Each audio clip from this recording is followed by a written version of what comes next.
안녕하세요, 담임쌤입니다. 제가 오늘 말씀드릴 주제는 아파트 투자 성공을 위해 꼭 체크해야 할 10가지입니다. 제가 저번 영상 때 이 10가지 중에 6가지에 대해서 말씀을 드렸어요. 오늘은 이제 나머지 4가지에 대해서 이제 말씀을 드릴 텐데요. 요 4가지를 말씀드리기 전에 저번 주 했던 것에 대해서 이제 다시 한번 복습을 할게요. 혹시 저번 영상 보지 못하신 분들은 꼭 보고 오시기 바라겠습니다. 자, 복습해 보겠습니다. 첫 번째는 소형 아파트입니다. 그리고 이제 두 번째는 새 아파트가 대세라고 말씀드렸고요. 세 번째는 교통 환경이 좋은 지역의 아파트. 그리고 이제 네 번째는요, 학군 또 학원 시설이 잘 갖춰진 곳 주변의 아파트. 그다음에 이제 생활 편의 또 문화 시설이 잘 갖춰진 주변의 아파트. 그리고 대단지 아파트라고 이제 말씀을 드렸습니다. 네, 오늘은 두 번째 시간으로 아파트 성공 투자를 위해서 꼭 체크해야 될 10가지 중 나머지 이제 7, 8, 9, 10번째를 말씀드리겠습니다. 그리고 이제 오늘 영상을 통해서 이제 이런 제가 체크리스트도 말씀을 드릴 텐데요. 이런 이제 체크리스트를 통해서 나에게 꼭 맞는 아파트를 찾는 방법도 함께 알아보도록 하겠습니다.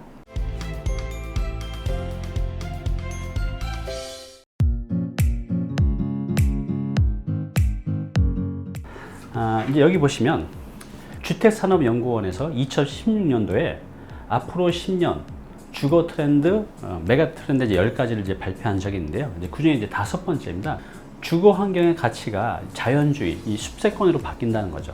어떤 일상생활에서 여유 없는 삶, 첨단화 속에서 그 무엇보다 대체할 수 없는 자연과 휴식 공간은 더욱 선호될 것이라고 이제 말을 했어요. 그리고 녹지나 공원, 산 등을 이제 고려하여 쾌적성, 또 숲세권이 미래 주택 선택 시 가장 중요한 고려 요소가 될 것이라고 이제 판단을 했는데요. 조사를 실제로 이제 해봤습니다. 여기 보시면 이 베이비붐 세대는요, 쾌적성이 다른 어떤 것보다 가장 중요하다고 했습니다.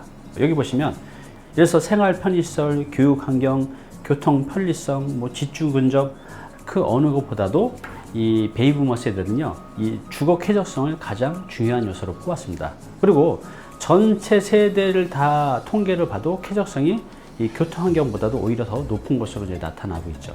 국민 소득이 높아지면서 사람들이 그런 쾌적성이 좋은 이런 이제 숲세권 아파트를 이제 선호하는 현상이 앞으로 더 뚜렷해질 것이라고 판단이 됩니다.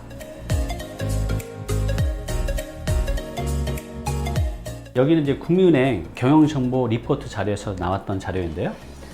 이 노란색은 브랜드 아파트의 평균 가격을 보여주고 있고요. 이 흑색은 아래쪽에 이거는 서울시 아파트 전체 평균 가격을 보여주고 있는 것입니다. 그런데 보면 2000년도부터 이쪽으로 시간이 올수록 이 브랜드 아파트의 가격이 점점 더 높아지고 있죠. 이 차이가, 가격 차이가 점점 벌어지고 있는 것을 이제 볼 수가 있습니다.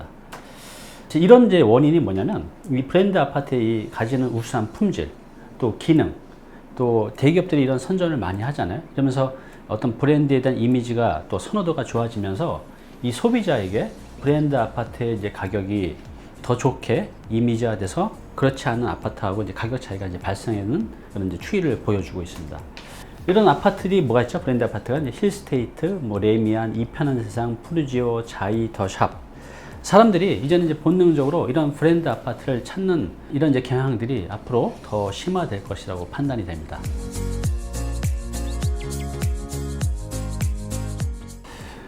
일자리가 많은 곳이 어디 있죠? 저쪽 서울의 서쪽부터 보면 마곡 단지 주변.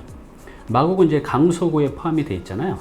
사실 이 마곡이 들어오기 전에 이 강서구 쪽은요, 베드타운이기 때문에 주택 가격이 이렇게 많이 높지가 않았어요. 가격 상승률도 굉장히 적었고. 근데 지금 이 마곡이 들어오면서 엠벨레 아파트 같은 경우는 불과 5년 전에 비해서 가격이 2배 정도나 올랐습니다. 이게 바로 이제 일자리 효과죠. 또 한강 건너편에 뭐가 있죠? 이제 상암동 DMC가 있죠. 거기 같은 경우도 일자리가 없었죠. 근데 상암동 DMC가 들어오면서 거기 수색중산 뉴타운이나 또 가재울 뉴타운, 또 향동지구 이런 데들이 이제 가격 상승을 이제 이끌고 있습니다. 또 어디가 있죠? 가산 디지털 단지역 주변. 거기 보면 지금 가산 디지털 단지역은 우리나라 5, 6, 7, 8, 9호선 중에서 하루 이용객 수가 가장 많습니다. 어느 정도로 많냐면 최근에 이용자 수가 16배나 폭증을 해가지고 그 출입구 늘리는 이제 공사를 한다고 합니다. 자, 이렇게 일자리가 많은 곳들은 많은 사람들이 모이고 또 사람들이 많이 모이게 되면 직주근접, 그 근처에서 주택을 찾으려는 분들이 많기 때문에 그 주변에 수요가 많으면서 이제 가격을 끌어올리는 효과가 있습니다. 앞으로도 이건 이제 절대적인 명제인 것 같아요. 일자리가 많은 곳 주변의 아파트 가격은 상승할 수밖에 없고 가격이 지속적으로 올라갈 것으로 이제 판단이 됩니다. 지금 한 해에 베이비 부머가 36만 명 정도씩 이제 은퇴를 한다고 합니다. 근데 이제 이분들이 은퇴를 하면 가장 중요한 것은 매달 안정적인 이제 소득이잖아요. 그래서 이제 수익형 부동산들을 많이 선택을 하시는데 그래도 아파트에 대한 선호도가 굉장히 높잖아요. 그래서 이분들이 다른 건 잘 모르겠고 가장 안전한 이제 아파트를 선택하고 또 아파트 중에서도 임대 수익이 좀 잘 나오는 이제 그런 것들을 이제 선택하는 그런 경향이 굉장히 빨라지고 있는데요. 여기 보시면 월세 시장으로 빠른 변화와 임대 수익 가치를 더욱 중요하게 생각하는 소비자의 인식 전환은 주택의 사용 가치를 더욱 업그레이드 시킨다. 이런 내용이 있고요. 그래서 이제 은퇴자들은요, 이제 앞으로 수익형 부동산을 먼저 구매하고 그리고 남은 자금으로 소형 주택에 거주하면서 월세를 받는 이제 개인 임대 사업자가 많이 늘어난다는 거죠. 이 은퇴자들이 뭐 원룸도 있고 상가도 있고 뭐 지식산업센터도 있고 여러 가지가 있잖아요. 그래도 이제 아파트를 선호하시는 분들도 있죠. 이제 그런 분들은 이제 그런 소형 아파트, 그래도 월세가 한 3%대 이상 나오는 걸 찾아서 그런 걸 가지고 임대 사업을 하시려는 분들이 많아진다는 거죠. 지금 뭐 1, 2인 가구가 많아져서 이런 소형 아파트가 인기가 있는 것도 있지만 그런 것들을 투자하시려는 투자자들이 이런 소형 아파트를 많이 선택하면서 앞으로도 이런 소형 아파트의 가격 상승을 이제 크게 이끌어 올릴 것이라고 이제 판단이 됩니다. 지금까지 이제 말씀드렸던 이 아파트 투자 성공을 위해 꼭 체크해야 될 10가지. 저번 주 영상하고 이제 이번 주 영상에서 총 정리, 총 복습 다시 한번 해보겠습니다. 자, 첫 번째는 뭐였죠? 소형 아파트. 이건 이제 앞으로도 대세일 것이라고 이제 판단이 됩니다. 두 번째는 새 아파트. 그리고 이제 세 번째는 교통 환경이 좋은 주변의 아파트. 네 번째는 학원 시설이 잘 갖춰진 주변의 아파트. 다섯 번째는 생활 편의 시설, 또 문화 시설이 잘 갖춰진 주변의 아파트. 여섯 번째는 대단지 아파트입니다. 그리고 일곱 번째는 숲세권, 자연 환경이 잘 갖춰진 아파트. 그다음에 이제 브랜드 아파트. 그리고 아홉 번째는 일자리가 많은 곳 주변의 이제 아파트. 마지막 열 번째는 임대 수익이 잘 나오는 이제 아파트입니다. 이렇게 총 이제 10가지니까요. 이걸 꼭 기억하시기 바랍니다. 네, 오늘 당신께서 해야 할 일이 있습니다. 이제 두 가지인데요. 제가 이렇게 보시면 아파트 투자를 위한 체크리스트라고 했어요. 이제 아파트를 이제 투자 차원에서 접근하시는 분들이 있고, 그냥 실거주를 하면서 또 가격이 오르기를 또 기대하시는 분도 있죠. 일단은 내가 아파트를 이제 투자를 목적으로 한다고 하면 제가 말씀드린 소형 아파트, 새 아파트, 교통을 쭉 해서 10가지 항목이 있잖아요. 이렇게 왼쪽에 항목을 두고요. 그 다음에 이제 가중치 똑같이 이제 10점이라고 해볼게요. 그러면 총 100점이잖아요. 10가지 항목이니까. 그리고 여러분들이 A 아파트, B 아파트, C 아파트, 여러분들이 점 찍어 놓은 그 아파트를 이렇게 해보고 점수를 매겨보는 겁니다. 뭐 18평, 뭐 오케이 8점, 15평, 뭐 9점, 이건 30평, 뭐 5점. 그러니까 작을수록 점수가 더 높아지는 거죠. 이런 식으로 새 아파트, 이거 뭐 작년에 지어졌네? 그럼 9점. 뭐 이건 한 15년 됐네. 그럼 5점. 이렇게 그러니까 10점 만점 기준에 여러분들이 선택한 아파트들 있잖아요. 점수를 이제 주신 다음에 이걸 쭉 합계를 내보시면 이건 71점, B 아파트는 66점, C 아파트는 62점 이렇게 되잖아요. 그럼 어떻게 될까요? 바로 이 A 아파트가 이제 가장 좋은 거죠. 그러니까 우리가 이런 어떤 체크리스트가 없으면 아파트를 많이 봐도 뭐가 좋지? 이건 저게 좋고 이건 요게 안 좋고 이렇게 해서 판단하기가 굉장히 어려우시잖아요. 그래서 이렇게 체크리스트를 메모지에 한 다음에 두세 개 정도 아파트를 비교해서 한다면 좀 더 편안하게 선택이 가능하실 것 같아요.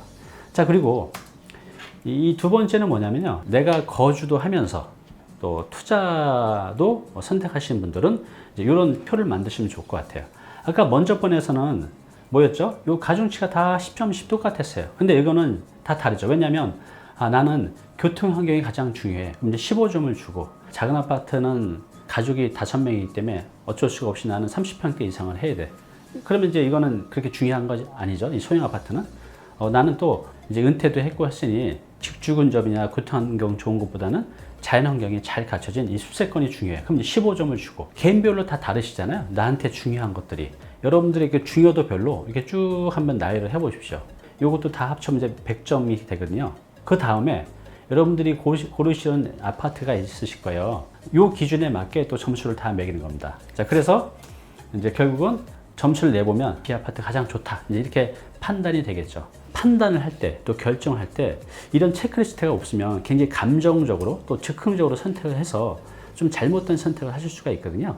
반드시 이제 이런 체크리스트를 만들어서 비교를 해서 하나씩 하나씩 체크를 하게 되면 비교적 성공적인 투자가 가능합니다.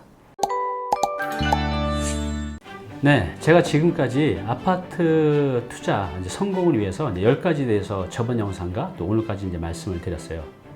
물론 이 10가지가 아파트 투자 성공을 위한 절대적인 요소는 아닙니다.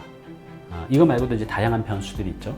그렇지만 일반인들이 지금 제가 말씀드린 이 10가지 정도만 체크하고 선택을 하신다면 비교적 성공적인 아파트 투자 성공이 가능할 것이라고 판단이 됩니다.